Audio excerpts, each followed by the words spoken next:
नमस्कार। स्वागत है सभी मित्रों का आज के नए पॉडकास्ट में। पिछले पॉडकास्ट में हमने अनंत श्री से एक्सेप्टेंस स्वीकार के विषय पे बातचीत की थी। कुछ मित्रों के प्रश्न थे और कुछ मित्र इसको और एक्सप्लोर करना चाह रहे थे, तो कुछ अनछुए पहलुओं को आज हम स्पर्श करेंगे। आइए शुरू करते हैं। अनंत श्री, पिछले पॉडकास्ट में आपने कहा था कि हमें अपना दुख बांटना चाहिए। दुख बांटने से हमारा दुख कम होता है। तो दुख बांटने का तात्पर्य क्या है?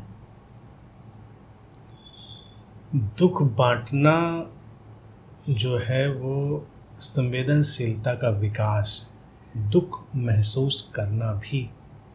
अगर हम दुख महसूस ही नहीं करते किसी का तो हम बांटेंगे क्या?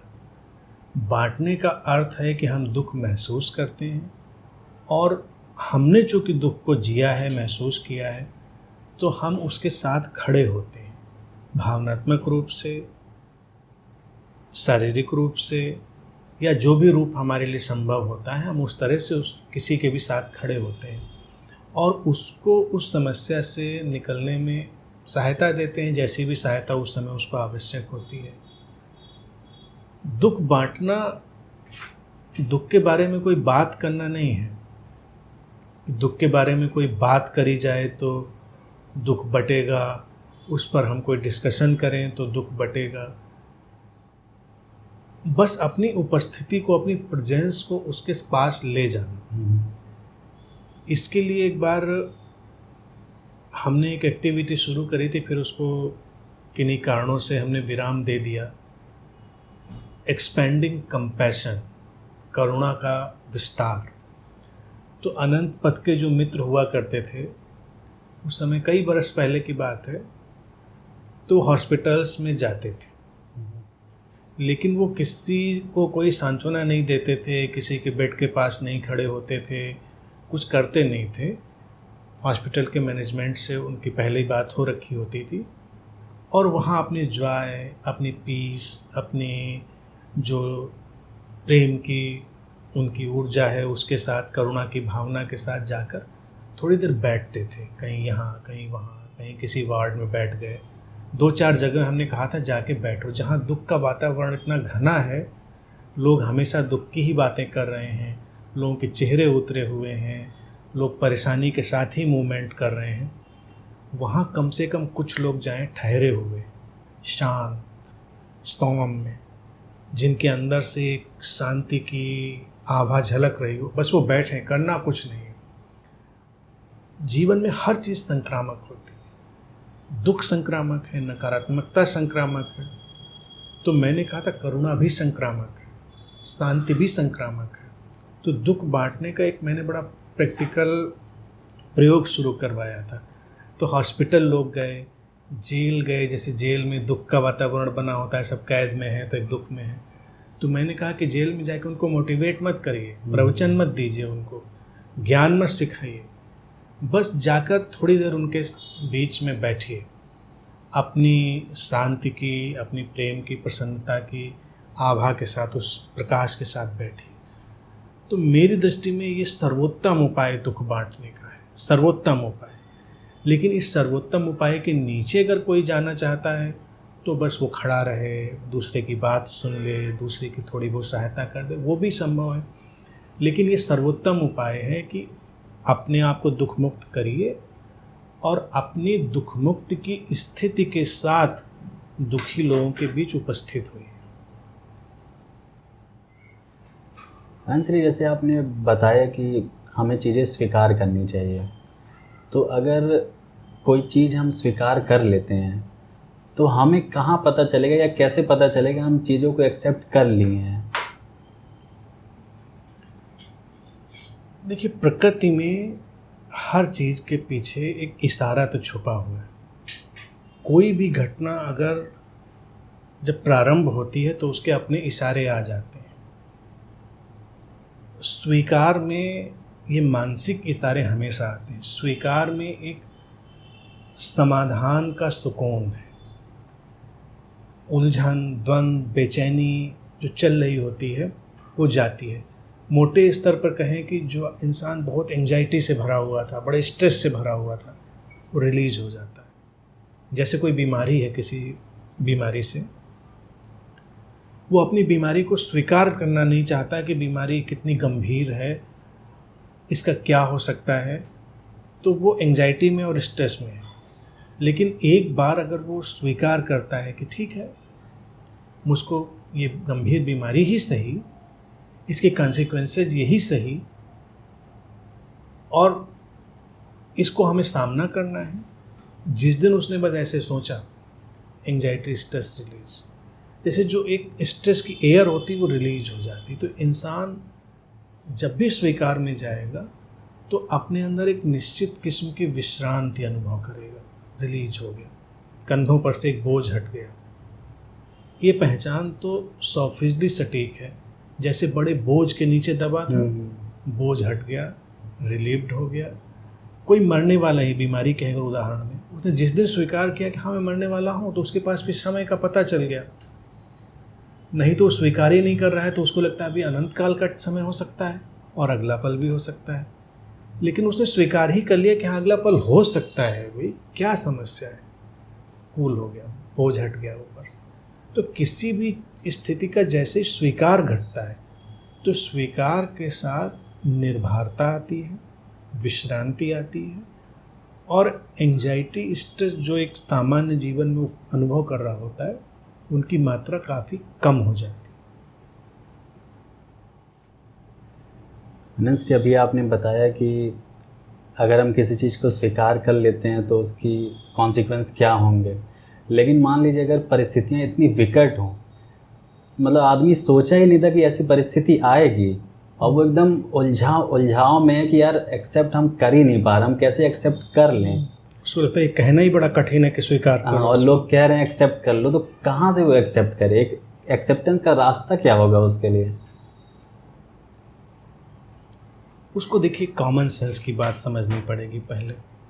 स्वीकार को लेकर जो उलझाव है उसको विदा करना पड़ेगा। स्वीकार को लेकर लोगों को जो उलझाव है, उनको लगता है अगर हमने परिस्थिति को स्वीकार कर लिया तो समाधान तो फिर कोई है ही नहीं। लेकिन उसको किसी ने आज तक ये नहीं बताया कि समाधान का रास्ता तो स्वीकार से ही प्रारंभ होगा। जब परिस्थिति को स्वीकार ही नहीं किया तो समाधान कैसे निकलेगा? अब जैसे मान लो हम इस घर में बैठे, अचानक आग लग गई, विकट परिस्थिति है, तो कोई कहेगा अब स्वीकार करें कि भागें? तो मैं कहूँगा स्वीकार करें। आग लग गई है, आग लग गई है। जैसे हम स्वीकार करेंगे तो हमारा जो माइंड सेट है वो बिल्कुल क्लियर होगा कि दरवाज़ा किधर है, निकलने का रास्ता किधर है, एग्ज़िट किधर है, हमें किसको बचा लेना है, क्या ज़रूरी है हमको बचा लेना है। बिल्कुल माइंड हमारा फोकस्ड होगा। लेकिन अगर हम स्वीकार नहीं करेंगे तो हम पैनिक में होंगे, पैनिक में हम उछल कूद करेंगे। हम कहीं कैसे स्वीकार कर लें? तो दरवाज़ा बिल्कुल सामने है, हम कूद कर इस टेबल पे चढ़ेंगे, हम कूद के उस सोफे पे चढ़ेंगे। कल्पना करो जैसे एक सिनेमा हॉल में आग लगी थी कई साल पहले। तो मैं आज तक उसको एक मनोवैज्ञानिक ढंग से सोचता हूँ, लोगों को बताता भी उदाहरण में, कि एक सिनेमा हॉल में जब मूवी एंड होती है तो एग्जिट होने में 4 से 7 मिनट लगते हैं मुश्किल से। 4 से 7 मिनट पूरा हॉल खाली। लेकिन जब उस सिनेमा हॉल में आग लगी, लोग आधा घंटा से 45 मिनट तक फंसे रहे, लोग नहीं निकल पाए, भगदड़ मच गई, लोग एक दूसरे से टकराने लगे और रास्ता नहीं ढूंढ पा रहे थे। क्यों हुआ? आग लगने का स्वीकार नहीं घटा। आग लगने का स्वीकार घटता, कोई व्यक्ति होता, वो खड़ा हो जाता कि हाँ आग लग गई है, परिस्थिति कठिन है, हम दरवाजे खोल लें, शांति से ज़रा निकल जाते हम लोग। तो जब 4 से 7 मिनट लगते थे, हो सकता है 10 मिनट लग जाते, लोग बच जाते। लेकिन न स्वीकार करने की स्थिति में लोग पैनिक बनाते हैं। कहीं भी कोई समस्या हो, उसका प्राथमिक जो रास्ता निकलेगा वो स्वीकार से निकलेगा, ये उनको बताना है। जैसे दूसरा उदाहरण, और उसमें स्वीकार का फार्मूला भी मैं बताना चाहूँगा। हम बीमार हैं, हम बीमारी में कैसे आगे चलेंगे? पहले बीमारी को स्वीकार करेंगे। कई धार्मिक लोग, कई ऐसे कल्पना लोक में रहने वाले लोग जो नहीं स्वीकार करते हैं, ईश्वर सब ठीक करेगा, जो होगा देखा जाएगा, उनको लगता है वो भी स्वीकार कर रहे हैं। उनको लगता है वो भी स्वीकार कर रहे हैं कि हमने सब ईश्वर पे छोड़ दिया, ईश्वर जो करेगा सो करेगा, मेरे पेट में ट्यूमर जैसा लग रहा है। तो तरीका क्या होगा? पहचान यानी कि डायग्नोसिस, समस्या की पहचान यानी डायग्नोसिस। तो पहले हमने डायग्नोसिस करी ट्यूमर की, ट्यूमर है, मैलिग्नेंट है, नॉन मैलिग्नेंट है। नॉन मैलिग्नेंट है, चिंता की बात नहीं, मैलिग्नेंट है तो उस ढंग से चलेंगे। स्वीकार के बाद उपचार, स्वीकार हुआ, डायग्नोसिस हुई, डायग्नोसिस के बाद फिर हमने उसको आगे ठीक करने की कोशिश करी। वो तभी समझ में भी आएगा ठीक कर क्या सकते हैं, जब अगर हमें यही नहीं पता चला कि समस्या की गंभीरता क्या है तो इलाज कहाँ से करेंगे। तो पहले तो पहचान, पहचान के बाद उपचार, उपचार हुआ मार्ग, फिर अपनी क्षमता अनुसार समझ, शारीरिक, मानसिक, आर्थिक, सामाजिक, जो भी व्यक्ति की क्षमता है उसके अनुसार वो उसमें अपने प्रयास डाल देता है। चिकित्सा में देखा जाए, चिकित्सा जगत के अब तक के अनुसंधान, अब तक की उसकी जो खोज है, उसके अनुसार जो संभव है वो सब हम कर लेते हैं। उसके बाद व्यक्ति का शरीर मन अलग अलग ढंग से रिस्पॉन्स करता है, कोई ठीक हो जाता है, कोई नहीं ठीक होता, कोई जल्दी, कोई देर में। फिर जो हुआ उसको हम अस्तित्व पर छोड़ देते हैं। ठीक हो गए तो खुश होते हैं, उसका उत्सव मनाते हैं, नहीं ठीक हो गए तो भी हम उसके साथ टैकल करते हैं, उसका समाधान निकालते हैं। ये हुआ ठीक ठीक तरीका। तो जो लोग कहते हैं कि विकट परिस्थिति स्वीकार कैसे करें, विकट परिस्थिति है तभी तो स्वीकार करना है, तभी नहीं स्वीकार करोगे तो समाधान कैसे निकालोगे। शर्ट की बटन टूट गई थी, पहले स्वीकार करो कि बटन टूट गई है, डायग्नोसिस, फिर उपचार समझ में आएगा कि सुई से लग जाएगा। स्वीकार नहीं करोगे शर्ट की बटन टूट गई तो तलवार से लगाने की कोशिश करोगे। इसी को रहीम ने कहा था, जहाँ सुई काम आती है वहाँ तलवार नहीं आती, जहाँ तलवार काम आती है वहाँ सुई नहीं। अगर डायग्नोसिस क्लियर है तो हम सुई की जगह तलवार नहीं लाएंगे, और तलवार की जगह सुई नहीं लाएंगे। नहीं तो क्या है, हमको पता ही नहीं होगा कहाँ पर सुई लाएं, कहाँ पर तलवार लाएं। बटन टूटी है तो तलवार से टाकने की कोशिश कर रहे हैं, और कोई दरख्त काटना है, कहीं कुछ करना है तो उसको सुई से काटने की कोशिश कर रहे हैं। समस्या की ठीक ठीक पहचान, तो विकट परिस्थिति में तो और ठीक से पहचान होनी चाहिए। और चिकित्सा जगत में तो हम करते हैं, जितनी विकट परिस्थिति लगती है उतनी हम पहचान की ज़्यादा कोशिश करते हैं। अब एक्सरे करो, एक्सरे से काम नहीं हुआ, अब इसका सीटी करो, सीटी से काम नहीं, इसका एमआरआई करो। हम और गहरे में जाकर उसको पहचानने की कोशिश करते हैं, सटीक से। जितनी सटीक से सटीक समस्या पहचान लेंगे उतना ही सटीक से सटीक उपचार कर पाएंगे। तो यही सारे जीवन में है, समस्या कितनी गंभीर है, उसकी परतें कितनी सटीक है, उनको हमें देखना है। फिर हम समझ में आ जाएगा हमको करना क्या है, सबको समझ में आ जाएगा हमको करना क्या है। फिर हम अपने प्रयास डाल देंगे, पूरे प्राण डाल देंगे, उसके बाद जो हो सो हो। अजय, सिर्फ कुछ लोग अपनी परिस्थितियों को एक्सेप्ट नहीं कर पाते हैं, तभी क्या वो लोग ज्योतिष के पास अंगूठी बनवाने, या आजकल कई बाबा लोग हैं वो डीएनए ही बदल देते हैं, कई लोग फूंक मार के लोगों की बीमारी सही कर देते हैं। तो क्या मतलब इन सब का जो मैं जानना चाह रहा हूँ, क्या एक्सेप्टेंस अगर हम नहीं है हमारे अंदर तभी तो हम भागते हैं ना ऐसे लोगों के पास। हाँ, निश्चित ही। स्वीकार का अभाव अंधविश्वास के पूरे बाजार को जन्म देगा। स्वीकार जब भी व्यक्ति के जीवन में घटेगा, अंधविश्वास का बाजार फलेगा फूलेगा, क्योंकि अंधविश्वास का बाजार वो समाधान ला रहा है जो समाधान है ही नहीं, जो समाधान है ही नहीं। तो व्यक्ति सब जादू मंत्र, गड्ढा ताबीज, फूंक, हवा, पानी, इन सब के चक्कर में पड़ेगा। तो जिस दिन स्वीकार घट जाएगा व्यक्ति के जीवन में, उस दिन सबसे पहली चीज़ क्या होगी, व्यक्ति के जीवन से ईश्वर विदा हो जाएगा, जो कि लोग तैयार ही नहीं है। फ्रेडरिक नीत्शे ने जब अपनी पुस्तक में लिखा, उसका बड़ा प्रसिद्ध वचन है, God is dead, now God is dead, अब ईश्वर मर चुका है। तो उसने इसको तब लिखा जब उसने देखा कि जो उसके आसपास की युवा पीढ़ी थी वो कोई भी सकारात्मक काम नहीं कर रही थी, बदलाव के लिए जीवन में कोई काम नहीं कर रही थी। इतनी वो ईश्वरवादी हुए, सब ईश्वर करेगा, ईश्वर करेगा, ईश्वर करेगा, और ईश्वर ने बनाया है, ईश्वर ही करेगा, ईश्वर ने बनाया, ईश्वर ही करेगा। तब कहते हैं नीत्शे एक दिन चौराहे पे खड़ा हुआ एक पुतला लेके, और उसने लिखा गॉड इज़ डेड। उसने कहा तुम्हारा ईश्वर मर चुका है, अब तुम्ही को जो करना है सो करना है। तो एकदम धक्के में आ गए, ईश्वर मर गया है, अब ईश्वर मर गया है तो क्या करें। तो उसने कहा ईश्वर मर गया है, इसीलिए वो हमारे सबके अंदर बस गया है। तो उसने हम सबको क्षमता दी है कि हम उठें और चलें, पहचानें अपने रास्ते को, अपनी समस्या को समाधान निकालें। तो अंधविश्वास खत्म होंगे, उनकी पहली जड़ ईश्वर को ही खत्म करना होगा। कि कोई ईश्वर नहीं, ईश्वर सबके अंदर बसा हुआ है और उसने सबको विवेक दिया है, सबको अपने जीवन को आगे ले जाने की क्षमता दी है और समस्याओं को पहचानने की क्षमता दी है। तो हम उनका समाधान ढूंढेंगे, तब हम अंधविश्वास समाप्त होंगे। आनंद सर, चूँकि पॉपुलेशन तो लगातार बढ़ ही रहा है, एक एक्सेप्टेंस में एक बात और पूछना चाहूँगा। एक हस्बैंड वाइफ होते हैं, एक तो न्यूली मैरिड अगर कपल हैं तो उनका 1 साल बाद घर परिवार, यहाँ तक कि समाज से भी एक प्रेशर आने लगता है कि यार खुशखबरी कब दे रहे हो, एक बच्चा नहीं हो रहा है। तो उनके अंदर एक डिप्रेशन आने लगता है अगर नहीं होता है, तो उस चीज़ को वो लोग एक्सेप्ट नहीं कर पाते हैं। और यही चीज़ वो लोग किसी तांत्रिक के पास जाते हैं। आजकल लोग माता की चौकी लगाए रहते हैं, वहाँ पे जाते हैं, चुनरी चढ़ाते हैं, चूड़ी चढ़ाते हैं। फिर उनके पेरेंट्स भी जो होते हैं वो भी किसी जानने वाले जो सोखा मौलवी होते हैं उनके पास जाते हैं, ताबीज़ उबीज़ बनवा लें। तो खीर खाने, सेब खाने, हाँ, ये सब चलता रहता है। तो इस परिस्थिति को वो एक्सेप्ट क्यों नहीं कर पाते हैं? स्वीकार के दायरे में तो हर चीज़ आती है। ये एक सामाजिक विषय है, तो इसको भी गंभीरता से लोगों को देख लेना चाहिए।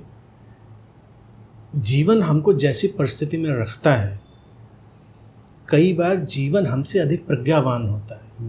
यानी कि जो लाइफ फोर्स, जो जीवन हमारे साथ चल रहा है, वो हमसे कहीं अधिक समझदार होता है।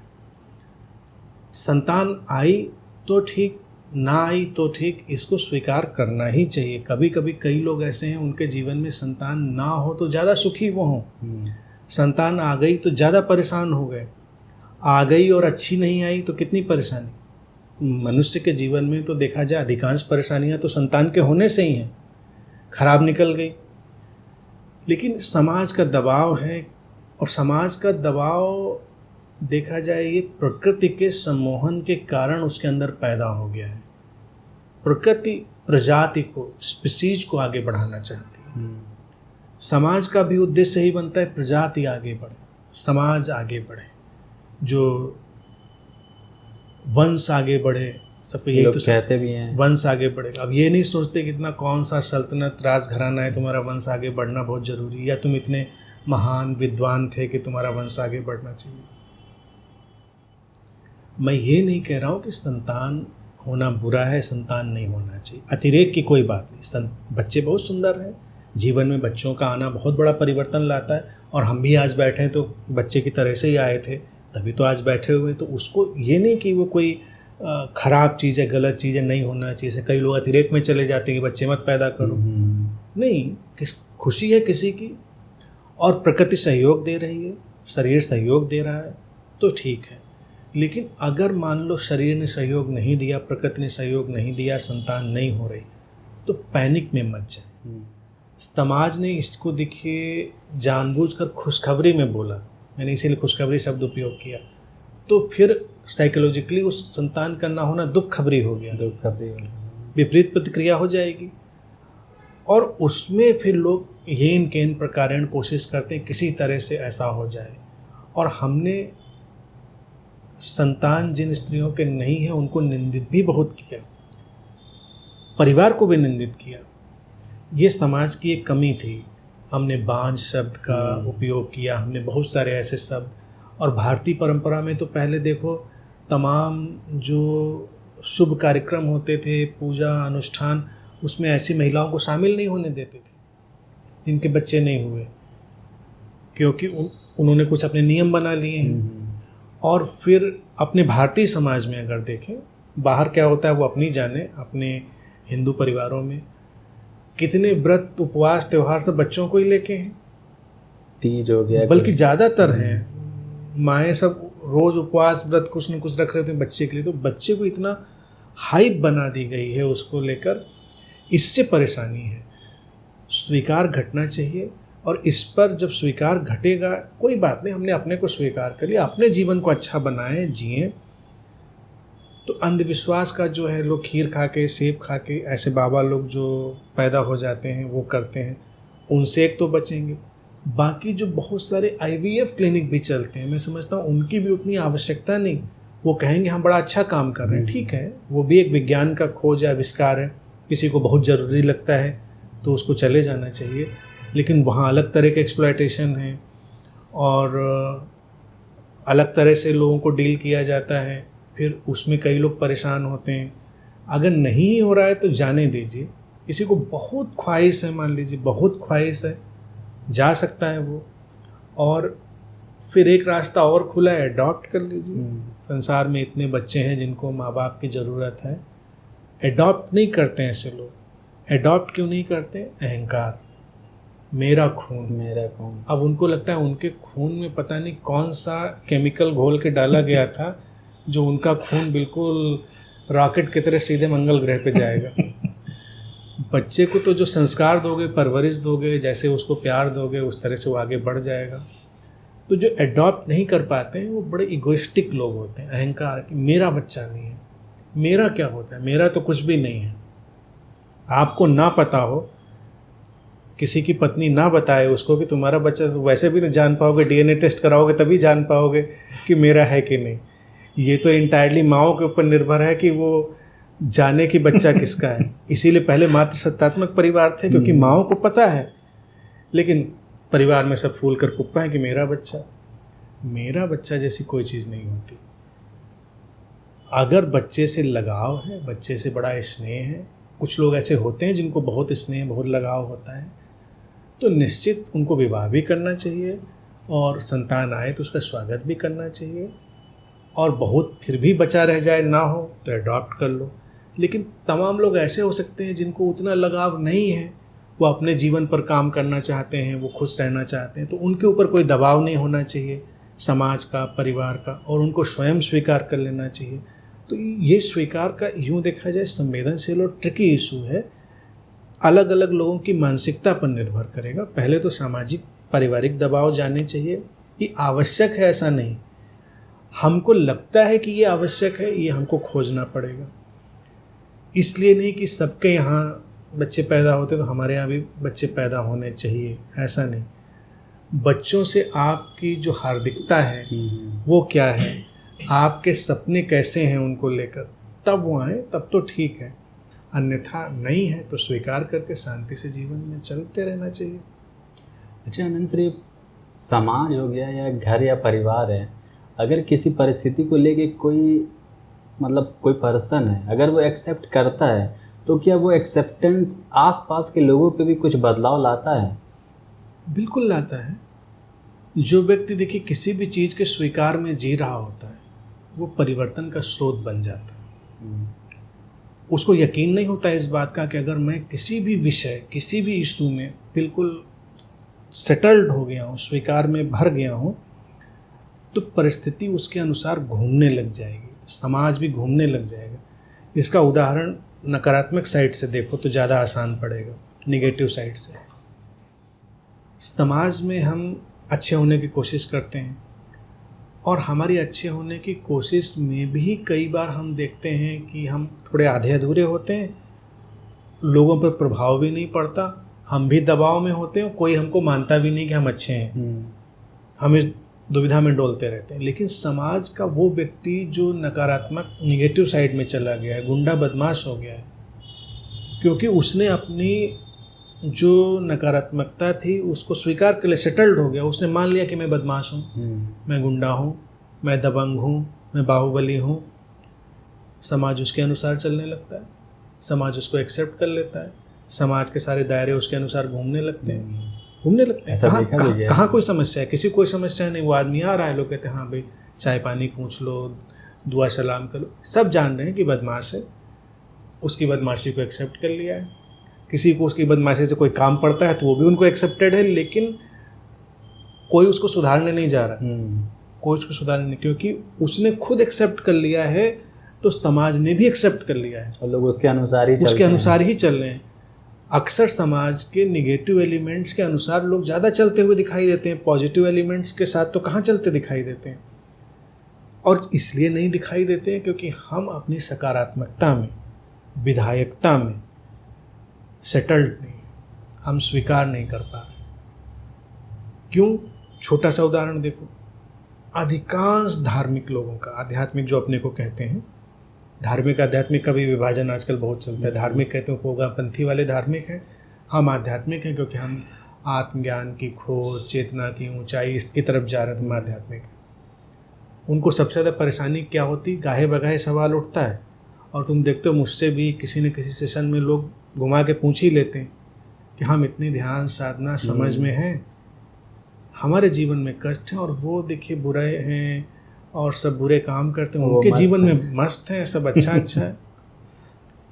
ये सेटल्ड नहीं है अपनी अच्छाई में। तुम्हें अपनी अच्छाई का मज़ा नहीं है, तुम्हें अपने अच्छे होने की गुणवत्ता का कोई आनंद नहीं है। तुमको वही दिखाई दे रहा है जो उसको मिल रहा है, कि वो देखिए कितना मज़े ले रहा है, बड़ी गाड़ी में घूम रहा है, बड़े घर में घूम रहा है, उसके पास पैसा है, ये है। आपको वही चाहिए, आपको वो करने की हिम्मत नहीं, बदमाशी करने की चाहिए, लेकिन आपको वो, तो ये आदमी अच्छा नहीं है, ये प्रच्छन्न रूप से बुरा है, छुपे हुए ढंग से ये केवल ओढ़कर, एक आवरण ओढ़कर बैठा हुआ है, मौका मिलेगा वही करेगा। लेकिन एक आदमी खुश है अपने अच्छे होने में, उसको प्रॉब्लम ही नहीं, सेटल्ड है वो, भाई हमें नहीं चाहिए। तुम हमको गाली देते हो, हम गाली का प्रत्युत्तर गाली से नहीं देते क्योंकि हमें नहीं अच्छा लगता और हम अच्छा अनुभव नहीं करते हैं। तुम दोगे, हम शांति से सुनकर आगे चले जाएंगे, क्योंकि हमको उसमें उलझने में अच्छा नहीं लगता। हम सेटल्ड हैं इस बात में, स्वीकार में। ये बात परिवर्तन ले आएगी। एक बार आदमी गाली देगा, हमने उसको देखा और हम आगे चले गए। हमारा स्वीकार इतना गहरा है, हमारी अपने लिए गहरा है, इसलिए नहीं कि गाली देने को स्वीकार करें। हम कीचड़ में, गंदगी में नहीं उतरते। दूसरी बार उसको गाली देने में ज़बान कांपेगी, तीसरी बार कांप जाएगी, बिल्कुल यकीन मान। तो ये जो सो कॉल्ड अच्छे लोग हैं, इनकी वजह से लगता है अच्छाई का महत्व नहीं है, क्योंकि वो सो कॉल्ड अच्छे हैं। तो जब कोई अपनी स्थिति में पूरी तरह सेटल्ड होता है तो समाज में परिवर्तन घटने लगता है, परिवार में परिवर्तन घटने लगता है। कोई भी विषय हो, किसी दिन अगर वो बिल्कुल सेटल्ड होके बैठ जाए, थोड़ी देर लोग हलचल करेंगे, फिर सब हलचल शांत हो जाएगी। जैसे इसके पहले संतान वाला ही प्रश्न पूछा, कोई दंपति हैं, पति पत्नी हैं, वो स्वयं एक दिन बैठे और बिल्कुल सेटल्ड हो जाएं, स्वीकार कर लें हमें नहीं चाहिए, नहीं हो रहा, अस्तित्व ने हमें नहीं चुना इसके लिए, हम इस रास्ते पर आगे नहीं जाते, हम अपने को अच्छा बनाएंगे, खुश रहेंगे, ज़िंदगी को भरपूर अच्छे से जिएंगे। वो लोग जब निकलेंगे बाहर, देखेंगे कि थोड़े ही दिनों में उनके परिवार के लोगों ने उनसे बोलना बंद कर दिया, समाज के लोगों ने दबाव डालना बंद कर दिया, क्योंकि उनकी उपस्थिति इतनी सशक्त हो गई, इतनी स्ट्रांग हो गई, उनका जो क्रिस्टलाइजेशन है थॉट का वो बहुत स्ट्रांग हो गया। तो हमें स्वीकार में हर चीज़ को क्रिस्टलाइज करना, हम बिल्कुल जानते हैं इस बात को, हमें कोई कन्फ्यूजन नहीं है। तो स्वीकार एक बड़ी सशक्त ऊर्जा है जो पूरा बदलाव ले आती है, हमारे अंदर ही नहीं, पूरे परिवेश में बदलाव ले आती है।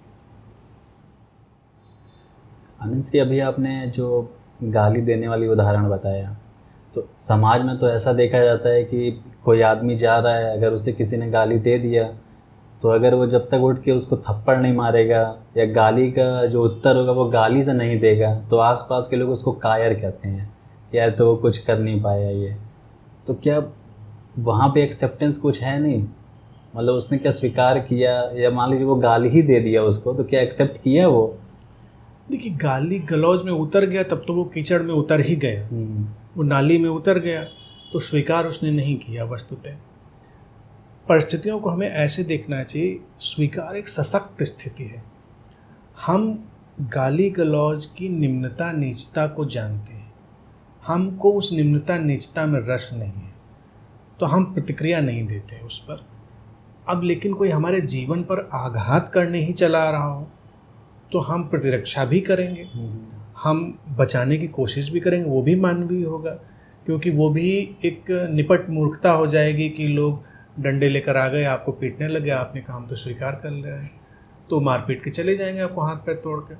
तो उस समय आपको जो संभव होगा आप उससे अपना बचाव करेंगे, वो एक विवेकपूर्ण चीज़ होगी।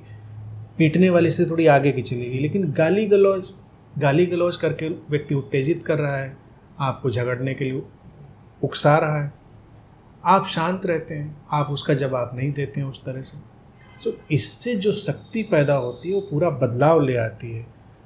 अगर हम इतिहास के पन्ने उठाकर देखें, ऐसे तमाम लोग हुए जो इस स्वीकार में थे और उनके आसपास के एक से एक नकारात्मक लोग बदल गए।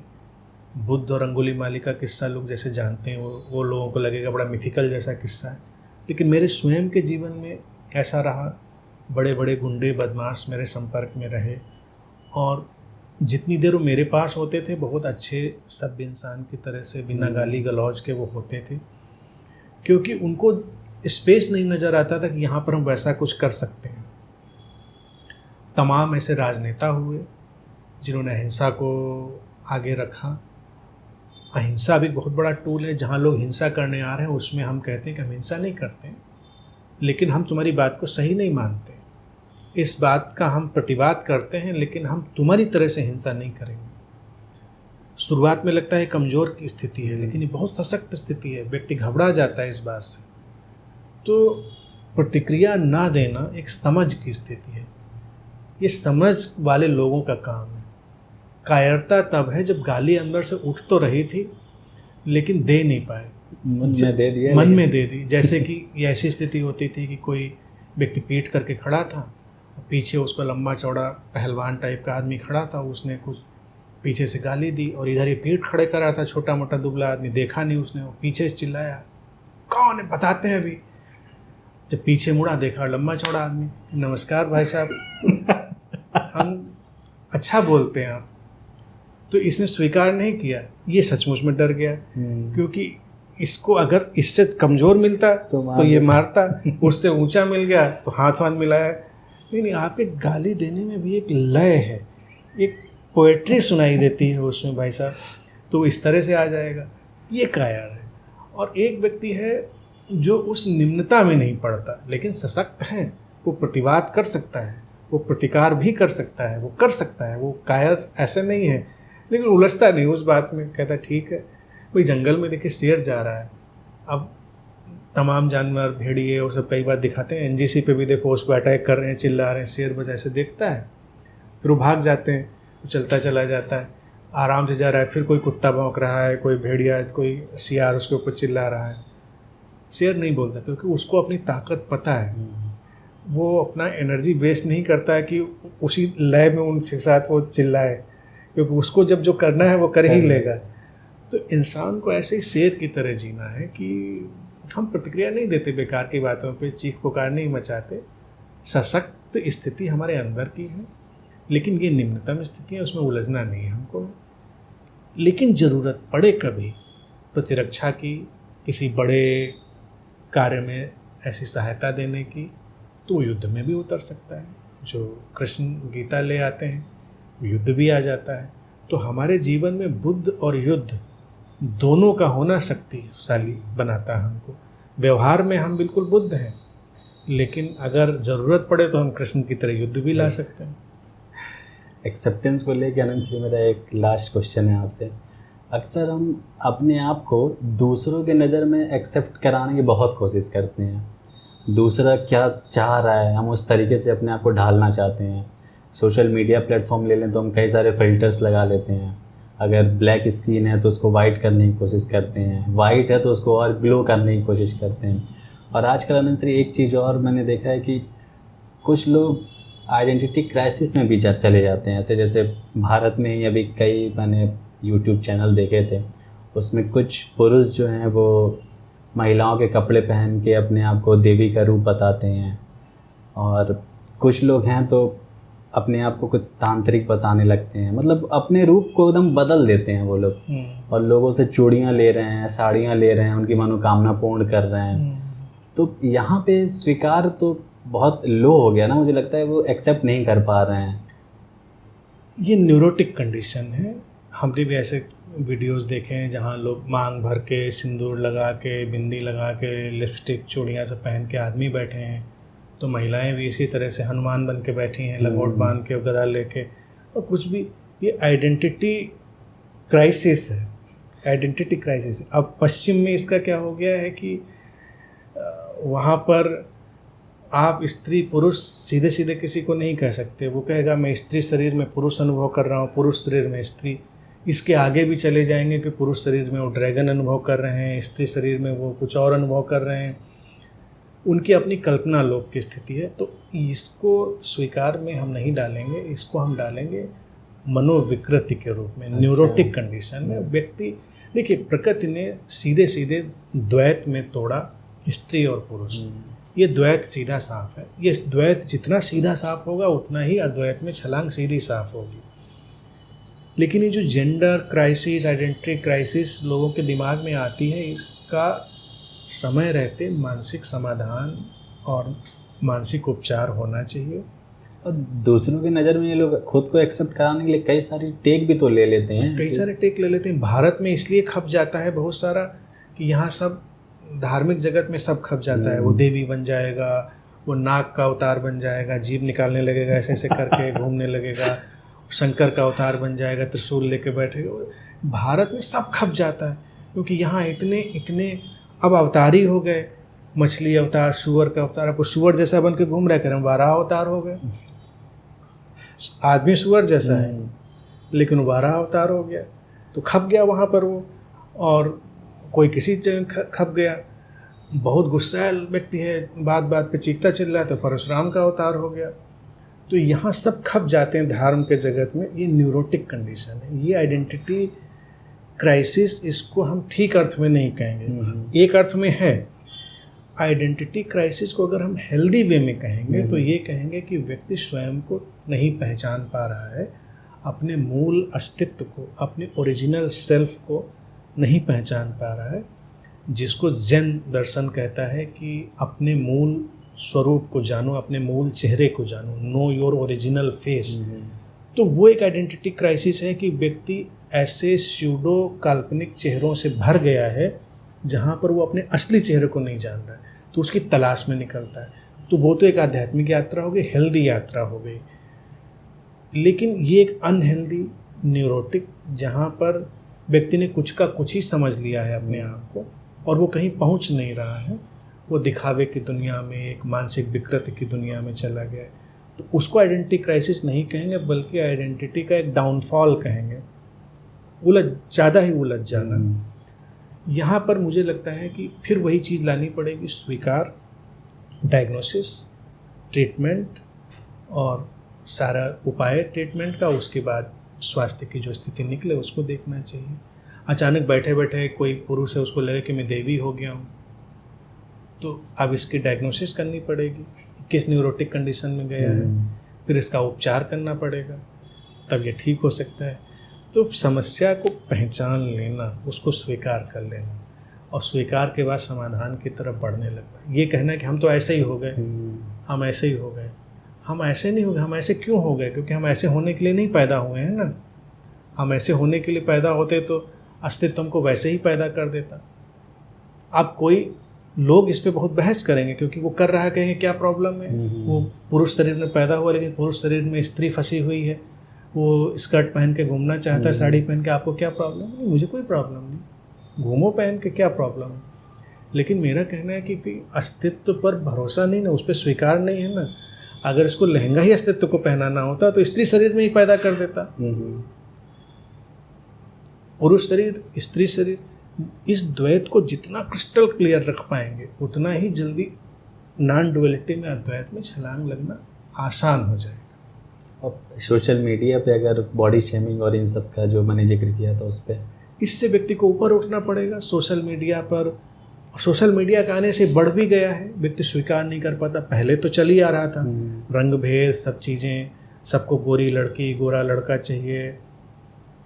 भारत में शायद अंग्रेज वगैरह आ गए थे, इसलिए सबको गोरा गोरा चाहिए था। अब जहाँ लोग काले ही होते थे वहाँ पता नहीं क्या चाहिए होता होगा, मुझे नहीं पता।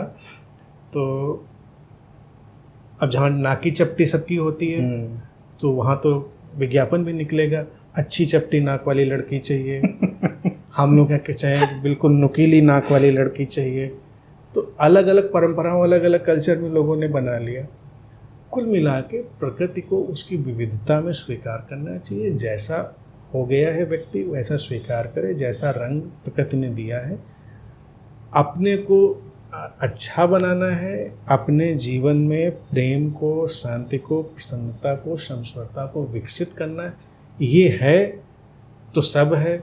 हम मोटे हैं, पतले हैं, काले हैं, गोरे हैं, लंबे हैं, छोटे हैं, इससे कोई फर्क नहीं पड़ता। और ये स्वीकार की सशक्त स्थिति व्यक्ति के पास होनी चाहिए।